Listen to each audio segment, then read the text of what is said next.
ምን ነበር ባለፈው እናያለን ያልኩት think it's about population composition አይደል? Hello everyone, my name is Rukatana from Lucy Bridge Academy. ሁሌም እንደምንለው ዌብሳይታችን www.lucyBridgeacademy.com join አድርጉ። የተለያዩ AI supportive questionnaires ታገኛላችሁ. And of course our YouTube channel, don't forget subscribe and leave your comment, and also አስተያየትና ኮሜንት ካላችሁ ደግሞ ቴሌግራም ቻናላችን ላይ አስቀምጡልን. Okay. So population composition የምንለው አንድ ነገር ያው composition ስንል ብዙ ነገርን በውስጡ ያካትታል compose ያደርጋል ማለት ነው። So population composition ስንመለከት ምንን ያካትታል? It refers to measurable attributes such as age አይደል? ለምሳሌ age ስንል ከ0 እስከ 14 ያሉ ህፃን ልጆች ሊሆኑ ይችላል or ከ15 እስከ 64 ያሉ adult ወይ ደግሞ working age የምንላቸው or ከ64 በላይ የምንላቸው ደግሞ more እድሜያቸው የገፉ old age ወይ ደግሞ supportive needs የምንላቸው ነው። So it consists of age ሊሆን ይችላል አይደል? or it can be what marital status ምን ያክል ሰው married ነው የምንለው ምን ያክል ሰው ደግሞ unmarried ናቸው የምንለውን ማወቅ ነው። ሌላኛው family size so በአንድ ቤት ውስጥ ምን ያክል ልጆች ናቸው የሚወለዱት? ለምሳሌ 6 ልጆች ናቸው 2 ልጆች ናቸው family ሳይዙ ምን ያክል የሚለውን አትሪቢዩቶችን ሜጀር ያደርጋል። ሌላኛው ኢኮኖሚክ አክቲቪቲስ ኢኮኖሚ ለምሳሌ in terms of income አይደል? so in terms of income, in terms of job የምንላቸው ነገሮችን ኮንሲስት ያደርጋል።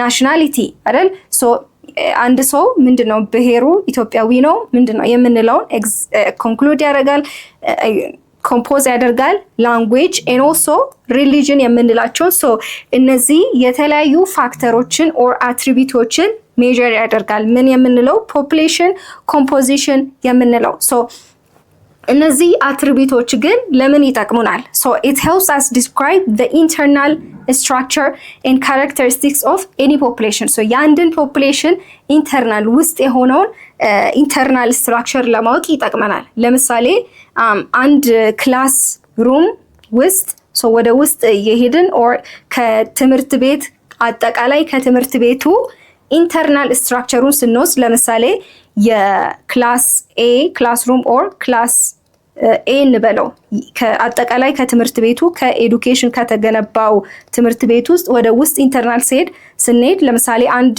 ክላስሩም ወሰድን። ከአንድ ክላስሩም ውስጥ ምን ያክል ወንድ ነው ምን ያክል ሴት ነው የሚለውን ሜል ኤንድ ፊሜል ማወቅ እንችላለን። ኤንድ ምን ያክል ነው እድሜያቸው? አንዳንዶቹ ከ10 በላይ ናቸው ከ10 በላይ ነው እድሜያቸው። አንዳንዶቹ 9 ሊሆኑ ይችላሉ 12 ሊሆኑ ይችላሉ። ሶ በአንድ ኢንተርናል የሆነ ክላስ ውስጥ ምንድነው እድሜያቸው? ኤንድ ምን አይነት ላንጉዌጅ ነው ሞስትሊ የሚያወሩት? ኤንድ ኬት ነው ሀገራቸው? ሁሉም ኢትዮጵያዊ ናቸው የሚሉትን ነገሮች ኢንተርናል ወደ ሆነ ስትራክቸር ለምሳሌ እንደ ፖፑሌሽን ደግሞ ኢንተርናል የሆኑ ነገር እንድናውቅ ይጠቅመናል።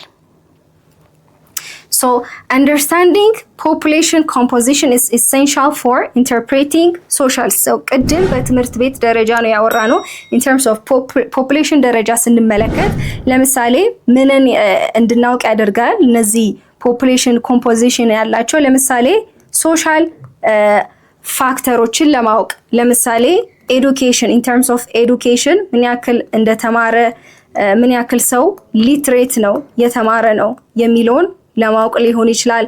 education የምንለው in terms of marriage ምን ያክል ሰው ነው ያገባው ምን ያክል ሰው ነው ያላገባው የሚለውን ለማወቅ ሶሻል ካልን ሌላኛው ኢኮኖሚ ቅድም ብለናል አይደል? in terms of income job ምን ያክል ሰው ነው ምን አይነት ስራ ላይ የተሰማራ ፋርሚንግ ነው የተለያዩ ትሬድ ነው የተለያዩ ማኒፋክቸሪንግ ነው የሚለውን ለማወቅ ካልቸራል ፓተርን ለማወቅም ይጠቅመናል። ሶ ካልቸራል ስንል it can be ምን አይነት ሪሊጅን ነው እዛ አካባቢ ያሉ ሰዎች የሚከተሉት እምነታቸው ምንድነው or ላንጉዌጃቸው ምንድነው የሚለውን ነገሮች እንድናውቅ ይጠቅመናል። ሶ አጠቃላይ understanding population composition አጠቃላይ ለምን ይጠቅመናል?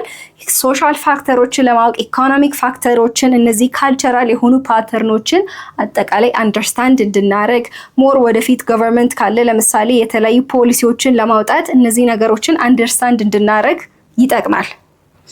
ሶ ሌላኛው ምንድነው the importance of age structure ሶ ብዙ ነገሮችን ቅድም አይተናል። ማሪታል ኤጅ፣ ፋሚሊ ሳይዝ ብንላ። ሶ ከነዚህ ፋክተሮች ኤጅ ስትራክቸሩን እንመልከት። ሶ ኤጅ ስትራክቸር የምንለው ያው በኤጅ በእድሜ መከፋፈል ነው አይደል? in terms of pattern of age distribution mostly ኤጅ ስንል በምንድነው 5 year interval አላቸው።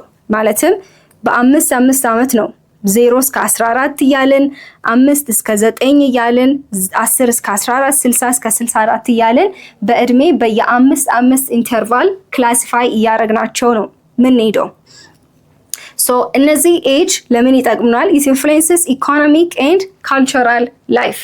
ሶ ኢኮኖሚክ ስንል እንዴት ነው ኢንፍሉዌንስ ማድረግ የሚችለው? ለምሳሌ 3 ካቴጎሪ ብንወስድ አንደኛው ከ0 እስከ 14 ያሉ ቲኔጀርስ እንበላቸው እነዚህን። ሶ ቲኔጀርስ ናቸው።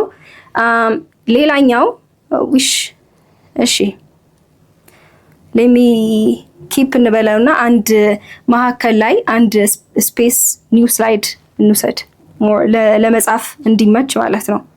ሶ ኦኬ ሴቪንግ አይ ገስ። ሶ ምን አለን? ለምሳሌ 3 እድሜ ስትራክቸር እንውሰድ ብለናል አይደል? ሶ ለምሳሌ 0 እስከ 14 ያሉ እነዚህ ምንድናቸው? ሞስትሊ ቲኔጀር ነው አይደል የሚባሉት? እስከ 14 ያሉ እድሜዎች ልጆች። ሌላኛው ምንድነው? ሁለተኛው ደግሞ ምን እንውሰድ? 15 እስከ 64 ያሉ እድሜ እነዚህ ምንድናቸው? ሞስትሊ አዳልት ይባላሉ ኦር ምን ይባላሉ? ወርኪንግ ኤጅ ወጣት የምንላቸው ናቸው። የዚህን የትምህርት ክፍል ሙሉ ቪዲዮ ማግኘት ከፈለጋችሁ በሞባይል አፕሊኬሽናችን ወይም በዌብሳይታችን ማግኘት ትችላላችሁ። መልካም የጥናት ጊዜ